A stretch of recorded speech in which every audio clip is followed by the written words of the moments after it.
Hoje a gente vai aprender como fazer 96% da redação do concurso do IBAMA. Vamos reagir novamente ao brabo dos concursos, onde ele fala como acertar mais de 15 pontos na prova discursiva do IBAMA, beleza? Bora reagir e comentar algumas partes que a gente julgar necessário. Bora pro nosso vídeo.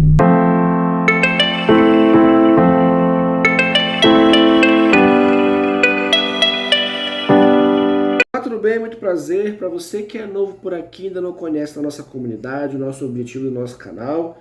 Eu sou o professor Gustavo Gutenberg, muito prazer, engenheiro sanitarista ambiental. E aqui nesse canal a gente fala tudo de meio ambiente, saneamento e também sobre os concursos da área ambiental. E o foco do momento tá com todo vapor aí, IBAMA, ICMBio e Embrapa. E hoje a gente vai reagir aqui ao brabo dos concursos, ao Matheus Andrade. Ele vai ensinar pra gente e como fazer 96% na redação do concurso do IBAMA. Isso ele fez lá no concurso do IBAMA 2021, mas não deixa de ser um aprendizado para agora, para o IBAMA 2025, beleza? E a gente sabe que a pontuação da nota da redação, da discursiva é muito importante para a gente. Não adianta a gente estudar apenas conhecimentos específicos, conhecimentos básicos, acertar mais de 80% da prova. A gente precisa tirar uma boa nota também na prova discursiva, beleza? Para a gente ficar mais perto ainda da nossa aprovação, não é mesmo? Agora, se tu estudou conhecimento específico e não tira uma nota boa aí na redação, infelizmente, a aprovação pode ficar um pouco mais longe, beleza? Mas bora reagir, bora aprender aqui um pouco com o Matheus Andrade, falando sobre como tirar uma boa nota na redação do concurso do IBAMA. Prova de redação, concurso do IBAMA. Nesse vídeo aqui vou te dar um roteiro passo a passo para você aí que vai fazer essa prova. E como eu costumo falar, se você seguir o que eu vou te passar aqui, não tem como você não mandar bem nessa prova. Inclusive, nesse vídeo eu ainda vou sugerir um tema que provavelmente vai ser um tema que vai estar na sua prova de redação quando você for fazer a prova do IBAMA. Então, se você já gostou da ideia, não deixa de curtir o vídeo. Esse vídeo aqui é um cumprimento de promessa, prometi para vocês que faria esse outro vídeo. Então, para quem cumpre a palavra, já lembra aí, dá o like aqui, se inscreve no canal, porque sempre eu vou trazer um conteúdo aqui que vai ajudar você a ser aprovado no concurso público dos seus sonhos. E o primeiro item que eu já quero te falar é que você tem em mente o seguinte: prova Sebrasp, diferente de algumas outras bancas, mas principalmente a Sebrasp, ela faz uma questão fechada, só que aberta. Como assim, Matheus? Questão fechada, só que aberta? É simples, você vai ficar restrito aos itens que a banca está te apresentando, ela sempre enumera alguns itens e você vai seguir aqueles itens ou aspectos. E qual que é o ponto importante? Primeiro, você sempre vai seguir a ordem dos itens que a banca apresentou. Segundo ponto importante sobre isso, você não cria novos aspectos, você fica restrito ao que a banca apresentou. Isso pode parecer meio básico, mas é muito importante. Lembra? O examinador ele vai passar para sua prova rapidamente. Ele não tem, isso é o pior que pode acontecer, que ter que ficar raciocinando e tentar de forma, intelectual entender que, isso aqui está relacionado ao tema. Não, o tema tem que estar na cara. Então, cada item, você vai retomar aquele item que foi apresentado nos aspectos. Pessoal, geralmente a SESP Sebrasp, ele cobra ali perguntas A, B, C, D e E. E você tem que respondê-las tecnicamente em uma redação de até 45 linhas. Beleza? Então, são perguntas técnicas que você tem que ter um conhecimento de atualidade, de como funciona a prática no IBAMA também, por isso é importante, beleza? E a SESP Sebrasp, ela coloca nessas perguntas para você descrever a redação, que é como ele está falando, e fecha nisso.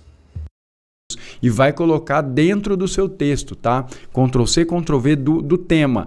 Não Ctrl+C, Ctrl+C, Ctrl+V do texto de referência, tá? Isso você não pode fazer. Mas o aspecto principal, se ele fala quais são os aspectos em relação ao meio ambiente, você vai escrever os aspectos em relação ao meio ambiente e vai enumerar. Esse é o ponto importante. Claro, é uma redação, você vai elaborar isso melhor, mas tenha sempre em mente em ficar restrito a isso, porque você não pode fugir da temática. Segundo aspecto importante em relação à prova Sebrasp, talvez a qualquer prova de dissertação que você vai fazer, capricho. Quando eu falo de capricho, é estética, tá? Não sei se você sabe, é um item do seu edital que fala que o texto vai ser avaliado também sobre a apresentação, a maneira que você coloca esse texto lá. E na verdade, talvez esse seja o primeiro aspecto que o examinador vai ter contato com o seu texto. Então ele vai olhar para o seu texto. Eu sempre falo... Quando a gente fala dessa pontuação em colocar uma ligação entre os parágrafos, é muito importante a gente ter uma noção de conhecimento acerca das legislações ambientais, certo?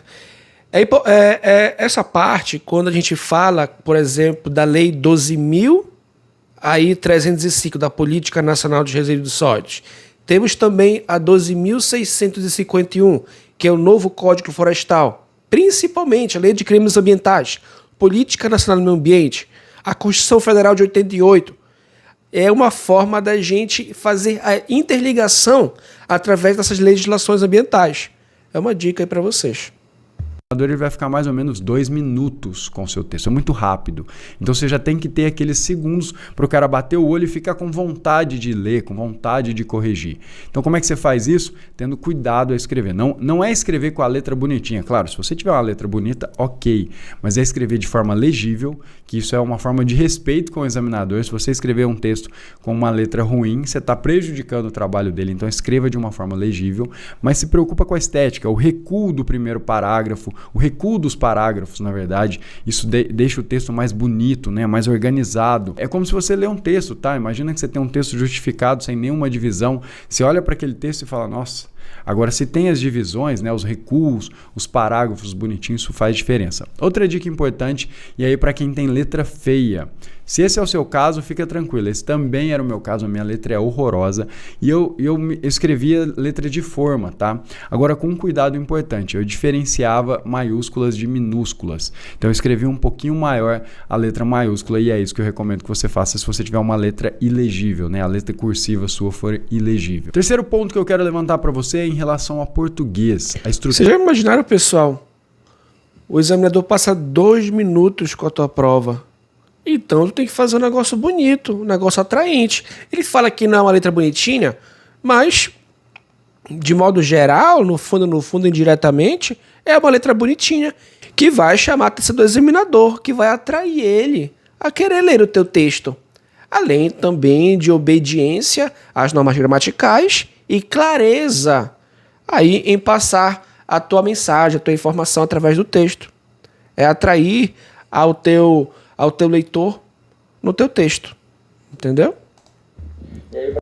Estruturas básicas de português. O que é isso? Bom, como eu disse, o examinador ele vai ter o contato ali primeiro com a estética. Depois ele vai começar a ler o texto.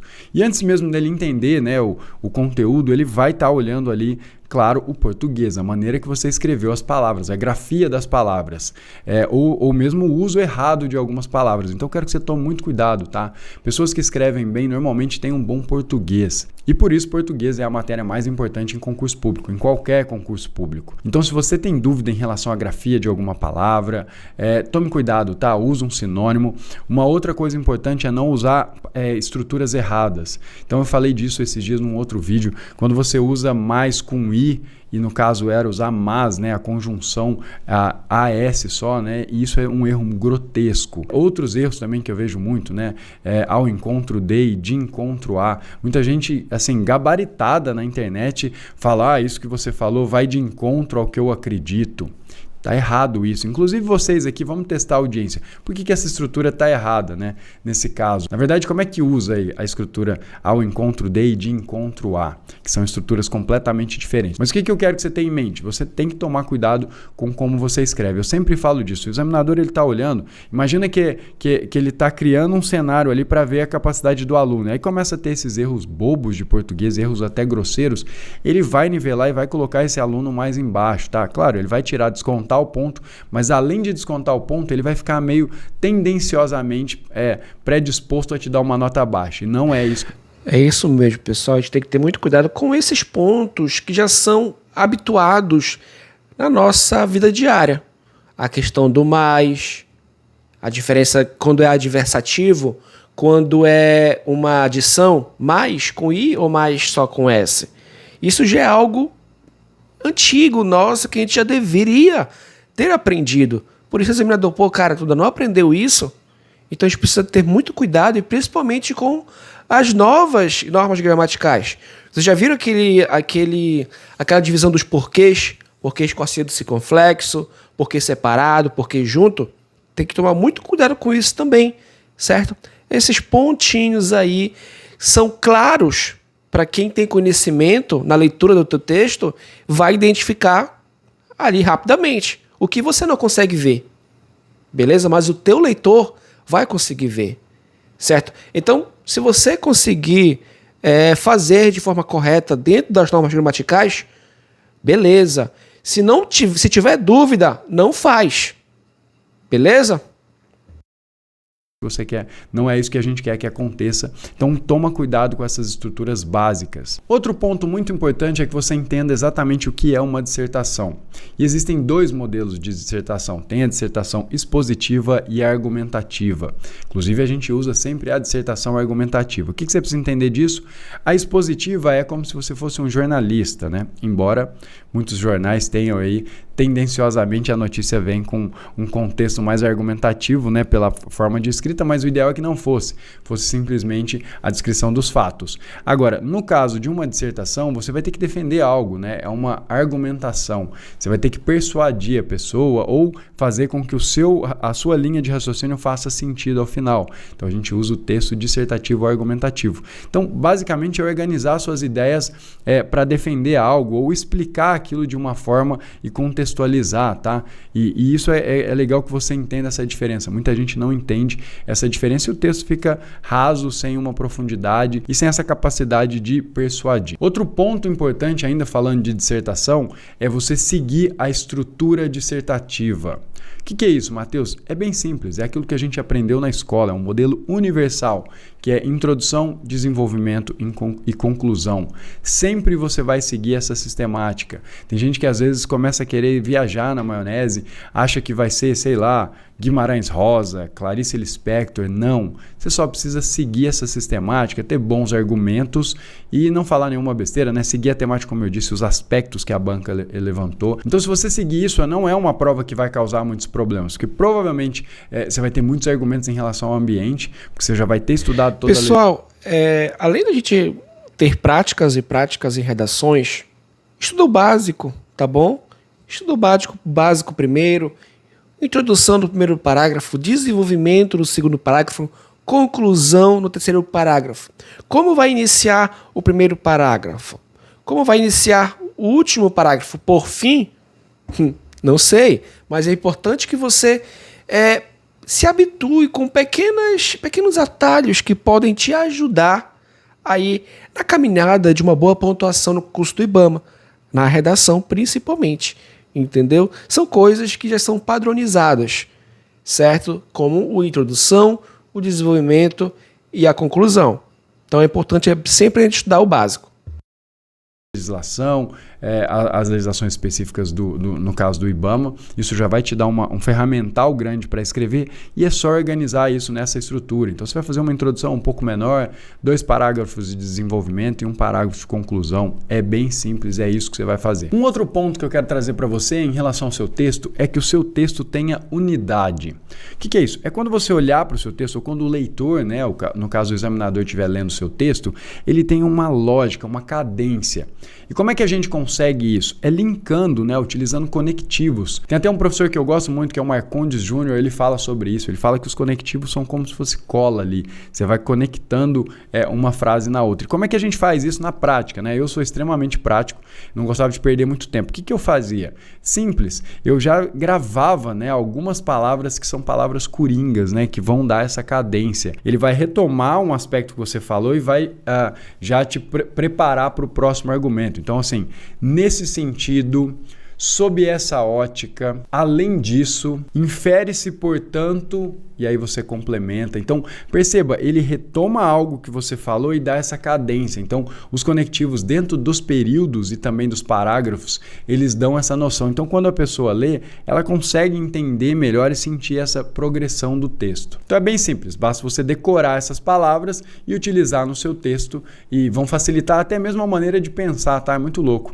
Depois que você começa a escrever, linha, você começa a pensar de uma forma mais clara. Como eu te falei ainda há pouco, são essas palavras que conectam os parágrafos. Portanto, contudo, no entanto, por fim, por conseguinte, nesse sentido, sobre essa ótica, além disso, como ele está falando por aí, que isso acaba trazendo uma sonoridade entre os parágrafos, de modo que o leitor faça uma leitura mais confortável e gostosa de ser feita, entendeu? Também. Uma outra dica que eu quero te passar, muito importante, e muita gente esquece dessa parte, é que tudo que você coloca num texto, você tem que, de alguma forma, embasar.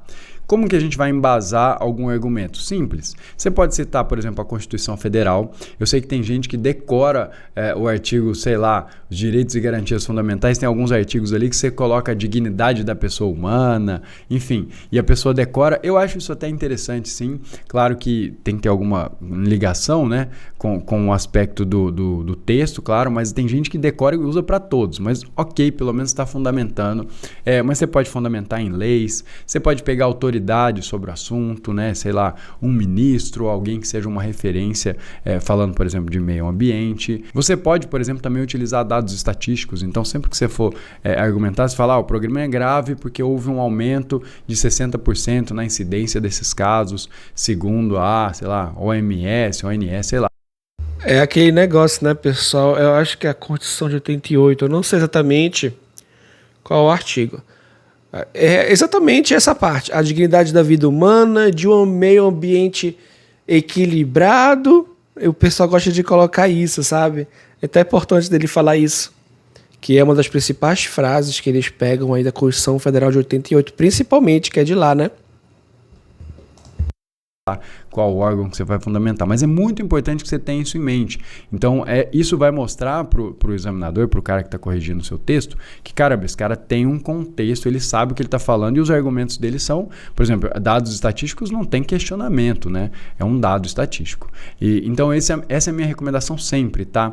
Tenta fundamentar e não colocar uma opinião rasa. Coloca por que aquilo ali é relevante e quem falou, ou, enfim, qual a referência que você utilizou para chegar nessa conclusão. E antes de falar o tema, que eu acredito que seja um tema muito forte para a sua redação, deixa eu te dar uma dica bônus. O seguinte, eu sempre falo sobre isso, a gente não começa uma prova, pelo menos via de regra, pela redação. E por que eu estou falando via de regra? Porque às vezes você já está habituado a fazer a prova pela redação e aí está tudo bem. Mas o que eu falo muitas vezes para os alunos, né, para quem participa das minhas mentorias? O que você vai fazer? Você lê o texto, né, de referência, o texto lá que eles te dão como referência, e aí o que vai acontecer com você? Você vai para a prova objetiva, né? Uma vez que você for para a prova objetiva, você vai continuar se lembrando do tema, vai começar a fazer a prova, e o que vai acontecer durante a prova? Vai surgir vários argumentos, porque o nosso cérebro é muito bom em fazer isso. Existe uma autora que chama Barbara Oakley, ela fala sobre isso. A gente tem dois modos, é o modo concentrado e o modo difuso. O que é isso? Quando você está lendo o texto ali de referência, se você já for fazer na hora, você está no modo concentrado. Quando você vai fazer uma outra coisa, e no caso são as questões objetivas, em relação ao texto, você entra no modo difuso, em relação ao tema da redação. O que isso faz? Isso faz com que você tenha ele rodando em segundo plano. Como eu disse, você lembra do tema, mas você não está pensando nele agora. Só que volta... Realmente, o primeiro objetivo é fazer a prova de conhecimentos básicos e a prova de conhecimentos específicos. Porque as provas estão conectadas, a de redação e a prova objetiva, certo? Quando você lê a prova de conhecimentos específicos, você cria uma bagagem argumentativa, um embasamento para tu fazer tua redação, através da leitura dos textos, da leitura dos comandos, das alternativas. Você acaba lendo também isso e acaba aguçando aí conhecimentos. Lembrar de outros conhecimentos que você teve dos seus estudos para você aplicar na sua redação. Entendeu? Você está respondendo uma questão e te vem um argumento. eu vou falar sobre isso aqui e tal. Claro, tudo pautado nos temas os aspectos que a banca levantou, mas você consegue, às vezes uma questão responde a outra, você já deve ter acontecido isso com você, inclusive se já aconteceu, você está respondendo uma prova, quando você fala, nossa, essa questão responde uma outra questão, porque, né, às vezes acontece muito isso em prova, são pessoas diferentes que fazem cada matéria, mas qual que é o ponto? É você deixar essa oportunidade para o seu cérebro descansar e meio que já ficar planejando, e aí você pode já ir anotando na sua folha lá os argumentos e tal, e aí depois você volta, ou seja, você ganha esse tempo rodando em segundo plano, né? Rodando a redação em segundo plano. Então essa é uma dica que eu sempre dou para os alunos, mas claro, faz o teste aí nos seus simulados, é importante que você faça simulados, claro, inclusive que você treine redação, tá? Outro ponto importante, não falei sobre isso, já fica também essa dica bônus. A gente só aprende a escrever bem se a gente escreve muito, tá? Mas é quem lê muito, eu sempre falo sobre isso. Não, quem escreve bem é quem escreve muito. Ler vai te dar alguns argumentos, isso vai te ajudar, mas escrever, inclusive na hora que a gente vai escrever, a gente percebe que a gente não lembra exatamente o argumento, aí você volta lá e fala, sei lá, até para, mesmo como eu disse, para citações, para referências, é legal que você consiga tá sempre escrevendo, que você vai estar muito afiado para fundamentar a sua dissertação. Então treina toda semana fazer um texto. Inclusive, pessoal, como ele fala em treinamento e redação, para quem tem o nosso cronograma de estudos para o concurso do IBAMA, certo? De bônus dou o plano de prático para a prova discursiva, beleza? Esse plano prático inclui, tá, diversos temas de redação, beleza? Que você pode adquirir, que vem com texto de apoio e mais as questões a nível CESP-CEBRASP, beleza? Isso é o bônus para quem adquire o nosso cronograma de estudos para o curso do IBAMA. E são 15 temas, beleza? 15 temas para você praticar na sua casa para o concurso do IBAMA. Então é muito importante você ter o treinamento, beleza? Claro, qual é a minha aposta em relação ao tema da redação aí do IBAMA. Primeiro, deixa eu só dizer o seguinte, eu acertei no Banco do Brasil, né, qual era o tema, e muita gente pergunta, Matheus, como é que você acerta essas coisas? É simples, eu analiso o órgão, e aí com base no órgão eu verifico quais são os interesses desse órgão, o que eles vêm divulgando mais na mídia, e no caso do Banco do Brasil, a Lei Geral de Proteção de Dados estava muito forte, né, Open Bank, essa situação, então por isso foi a minha aposta. No caso do IBAMA é um pouco mais difícil, porque o IBAMA tem um leque maior, ele atua em várias áreas, então eu tive um pouco mais de dificuldade, mas teve um tema que me chamou muito a atenção, que é o caso do desmatamento no Brasil, porque isso aumentou muito o desmatamento. Inclusive existe um órgão dentro do IBAMA, né, ou uma frente, né, um projeto chamado Guardiões do Bioma. Esses Guardiões do Bioma foi um item que eles começaram a falar sobre isso com relação aos incêndios, né, na mata e tal, mas agora eles estão tratando também dessa questão do desmatamento. Então, desmatamento no Brasil, até pelo aumento que aconteceu muito grande, e toda essa questão ambiental, claro, né, é o IBAMA, então toda a questão ambiental acho que está muito forte, mas esse tema surgiu, espero que esteja na sua prova, mas se prepara, porque como eu disse, serão temas mais genéricos, assim, né, o IBAMA trabalha com relação ao meio ambiente, então não é tão difícil de fundamentar, mas já deixa algumas referências próximas e treina esse tema aí que eu te falei, para também, se cair lá, você tá bem seguro e dar aquele sorrisinho na hora da prova, tá bom? É isso aí, pessoal. Tá certo que o desmatamento tá há anos, né, na boca do povo, questão de meio ambiente. Mas o IBAMA gosta muito disso, não muito presente agora em 2025, mas o IBAMA ele gosta muito de fazer uma relação com geoprocessamento, com satélites e tecnologias.